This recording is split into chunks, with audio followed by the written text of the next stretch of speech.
isang emosyonal na tagpo ang nangyari sa burol ng Ateneo basketball player na si Rene Baterbonia matapos humarap ang kanyang pamilya sa mga kinatawa ng Ateneo de Manila University habang patuloy pa ring binabalot ng mga tanong ang pamilya ng yumaong student athlete matapos ang nangyaring trahedya sa Aurora.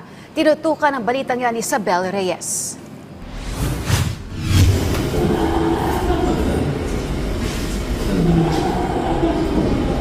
Hagulgol at napasigaw sa matinding pagdadalamhati si Rovelyn Baterbonia sa loob ng Poneraga sa Quezon City matapos makausap ang mga kinatawan ng Ateneo de Manila University na dumalaw at nakiramay sa kanilang pamilya. Para sa ina ng batang Cager, wala nang anumang paliwanag o paghingi ng tawad ang makapagbabalik sa buhay ng kanyang anak na si Rene, isa sa dalawang Ateneo basketball players na nasawi sa isang team building activity sa Dipakulaw, Aurora nitong Lunes. Aksidente lang daw. And then, humingi din sila ng sorry sa akin. Pero, yun, sabi ko, hindi may babalik yung sorry sa anak ko. Hindi na mabubuhay yung anak ko sa sorry nyo. Bigyan nyo na lang ako ng clear na yung parang explanation na maano ko sa sarili ko, matanggap ko na aksidente lang talaga. Habang patuloy ang pagluluksa ng pamilya, naging usap-usapan din online ang mga aligasyon na may mga nakakabit umanong mga pabigat o weights sa katawan ng mga manlalaro nang mangyari ang trahedya. Ngunit ayon sa Aurora Provincial Police Office, walang nakitang anumang weights o pabigat na nakakabit kina Rene at kapwa Ateneo player na si Divine Adili nang sila ay matagpuan. Ayon din sa mga otoridad, patuloy pa ang masusing investigasyon upang mabuo ang kabuuang pangyayari.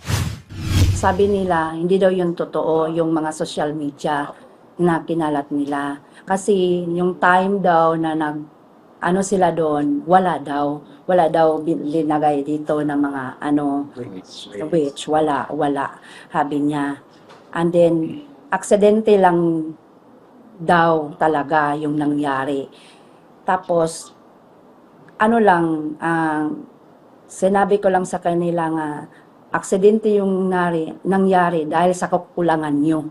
Kasi, punta kayo dun, wala kayong rescuer, may medic daw sila per first aid lang. Sa kabila nito, nananatiling naghahanap ng kasagutan ang pamilya kung paano nauwi sa trahedya ang isang activity na layuning palakasin ang samahan ng koponan. Si Rene ay isa sa mga inaasahang bagong mukha ng Ateneo Blue Eagles para sa UAAP Season 89. Bago pa man makarating sa collegiate ranks, nakilala na siya bilang isang standout player mula Agusan del Sur at naging bahagi ng matagumpay na kampanya ng Davao Region sa palarong pambansa. Isa rin siya sa mga batang atletang inaasahang magdadala ng panibagong sigla sa programa ng Blue Eagles. Dahil dito, hindi lamang pamilya at mga kaibigan ang nagluluksa sa kanyang pagkawala, kundi maging ang buong basketball community na nakakita ng malaking potensyal sa batang manlalaro. Sa ngayon, patuloy na hinihintay ng pamilya Baterbonia ang buong katotohanan, hindi lamang para sa hustisya para kay Rene, kundi para matiyak na hindi na muling mangyari ang ganitong trahedya sa iba pang mga batang atleta. Inaasahan ngayong araw o bukas ay dadalhin na ng kanyang pamilya ang labi ni Rene sa Agusan del Sur. Isabel Reyes para sa Atletang Pilipino, para sa Bagong Pilipinas.